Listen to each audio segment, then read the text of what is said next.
ಎನ್ಆರ್ಪುರ ಸುದ್ದಿ ಸಮಾಚಾರಕ್ಕೆ ಸ್ವಾಗತ. ಇಂದು ಬುಧವಾರ. ನಾನು ಚಂದ್ರಮೋಹನ್ ಮಕ್ಕೀಮನೆ. ಸುದ್ದಿಗಳ ವಿವರ.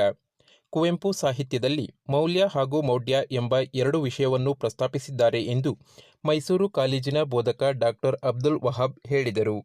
ಅವರು ಶನಿವಾರ ಪಟ್ಟಣದ ತಾಲೂಕು ಕನ್ನಡ ಸಾಹಿತ್ಯ ಪರಿಷತ್ ವತಿಯಿಂದ ಎಚ್.ಎಸ್. ಚಂದ್ರಶೇಖರ್ ಮನೆಯಂಗಳದಲ್ಲಿ ನಡೆದ ದಿವಂಗತ ವಿ.ಎಸ್. ನಾಗೇಶ್ ಅವರ ದತ್ತಿ ಉಪನ್ಯಾಸ ಕಾರ್ಯಕ್ರಮದಲ್ಲಿ ಕುವೆಂಪು ಸಾಹಿತ್ಯ ಮತ್ತು ವೈಚಾರಿಕತೆ ಎಂಬ ವಿಷಯದ ಬಗ್ಗೆ ಉಪನ್ಯಾಸ ನೀಡಿದರು. ಕುವೆಂಪು ಅವರು ತಮ್ಮ ಸಾಹಿತ್ಯದಲ್ಲಿ ಎಂದಿಗೂ ಯಾವುದೇ ಧರ್ಮ ಹಾಗೂ ಜಾತಿಯನ್ನು ಗುರಿಯಾಗಿಸಿ ನಿಂದಿಸಿದ ಉದಾಹರಣೆಗಳಿಲ್ಲ. ದೇವರನ್ನ ನಂಬಿ, ಆದರೆ ದೈವವನ್ನು ನಂಬಬೇಡಿ. ಜೊತೆಗೆ ಶ್ರೀರಾಮನಿಗೆ ಇರುವಷ್ಟೇ ಗೌರವ ಸೀತೆಗೂ ಇದೆ ಎಂದು ತಮ್ಮ ಬರಹದಲ್ಲಿ ವ್ಯಾಖ್ಯಾನಿಸಿದ್ದಾರೆ ಎಂದರು.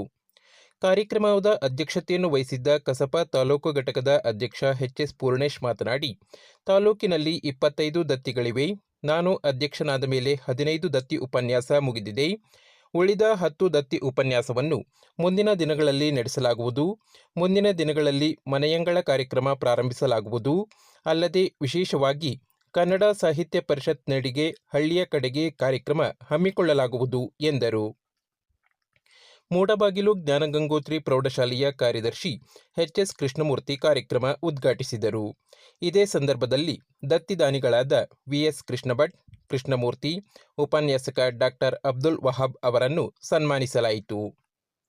ಅತಿಥಿಗಳಾಗಿ ತಾಲೂಕು ಕನ್ನಡ ಸಾಹಿತ್ಯ ಪರಿಷತ್ ಮಹಿಳಾ ಘಟಕದ ಅಧ್ಯಕ್ಷೆ ಭಾಗ್ಯ ನಂಜುಂಡಸ್ವಾಮಿ, ಕರವೇ ಮಹಿಳಾ ಘಟಕದ ಅಧ್ಯಕ್ಷೆ ಪ್ರೇಮಾ ಶ್ರೀನಿವಾಸ್, ಕಸಪ ನಿಕಟಪೂರ್ವ ಅಧ್ಯಕ್ಷ ಎನ್.ಎಂ. ಕಾಂತರಾಜ್, ಪ್ರಾಥಮಿಕ ಶಾಲಾ ಶಿಕ್ಷಕರ ಸಂಘದ ಅಧ್ಯಕ್ಷ ಬಿ. ನಂಜುಂಡಪ್ಪ, ಹೋಬಳಿ ಘಟಕದ ಕಾರ್ಯದರ್ಶಿ ನಾಗರಾಜ್ ಅಪ್ಪಾಜಿ, ಸಾಹಿತ್ಯ ಪರಿಷತ್ ಪದಾಧಿಕಾರಿಗಳಾದ ನಂದಿನಿ ಆಲಂದೂರು, ಭವಾನಿ, ಭಾನುಮತಿ, ಎಚ್.ಆರ್. ದಿನೇಶ್, ಪ್ರಭಾಕರ್, ವಿದ್ಯಾನಂದಕುಮಾರ್, ದಕ್ಷಿಣಾಮೂರ್ತಿ, ಗಾಯಕಿ ವಿದ್ಯಾನಾಯಕ್, ವಿ.ಎಸ್. ಕೃಷ್ಣಭಟ್, ತಾರೇಶ್, ಪವಿತ್ರಾ ತಾರೇಶ್, ದೇವರಾಜ್, ಮಂಜಪ್ಪ ಮುಂತಾದವರು ಉಪಸ್ಥಿತರಿದ್ದರು.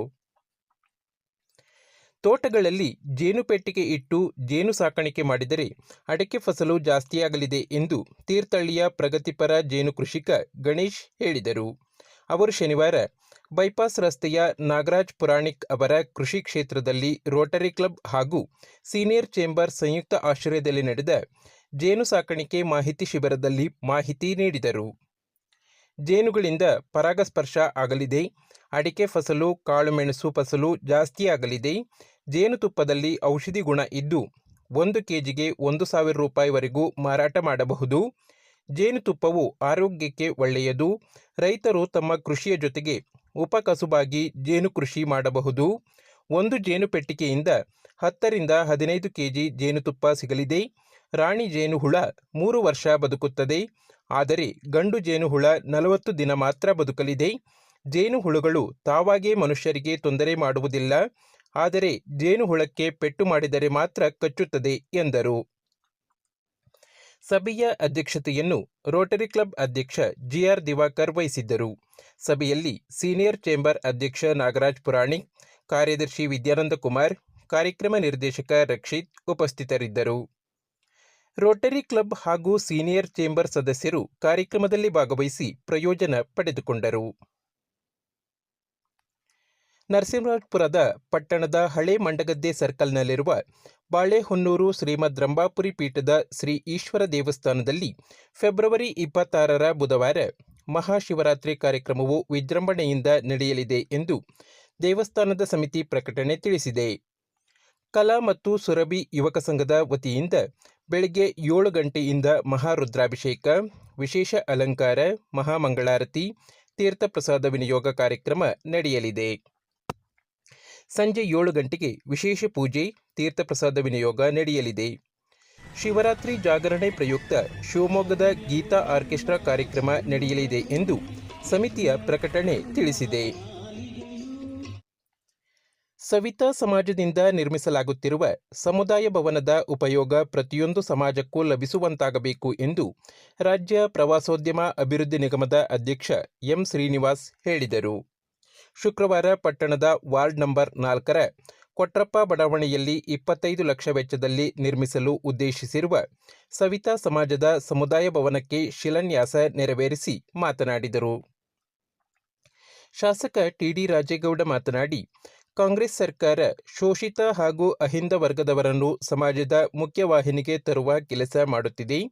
ಸವಿತಾ ಸಮಾಜದವರು ಕೇಶವಿನ್ಯಾಸ ಮಾಡುವ ವೃತ್ತಿ ಅವಲಂಬಿಸಿರುವ ಶ್ರಮಜೀವಿಗಳು ಎಂದರು. ಅತಿಥಿಗಳಾಗಿ ಪಟ್ಟಣ ಪಂಚಾಯಿತಿ ಸ್ಥಾಯಿ ಸಮಿತಿ ಅಧ್ಯಕ್ಷ ಪ್ರಶಾಂತ್ ಎಲ್ ಶೆಟ್ಟಿ, ಸವಿತಾ ಸಮಾಜದ ಅಧ್ಯಕ್ಷ ಕುಮಾರ್, ಪಟ್ಟಣ ಪಂಚಾಯಿತಿ ಅಧ್ಯಕ್ಷೆ ಸುರಯ್ಯ ಬಾನು, ಸದಸ್ಯರಾದ ಆರ್ ಕುಮಾರಸ್ವಾಮಿ, ಜುಬೇದ, ಮುಕುಂದ, ಸುಬ್ರಹ್ಮಣ್ಯ, ರಜಿ, ಮಾಜಿ ಸದಸ್ಯ ಸುನಿಲ್ ಕುಮಾರ್, ನಾಗಲಾಪುರ ಗ್ರಾಮ ಪಂಚಾಯಿತಿ ಸದಸ್ಯ ಕೆ ಗಂಗಾಧರ್, ಮುಖಂಡ ಕಾಫಿ ಗಿರೀಶ್ ಮುಂತಾದವರು ಉಪಸ್ಥಿತರಿದ್ದರು.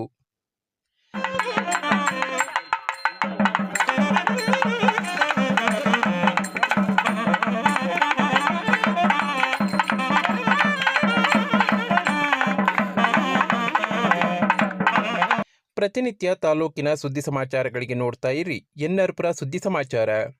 ವಂದನೆಗಳು.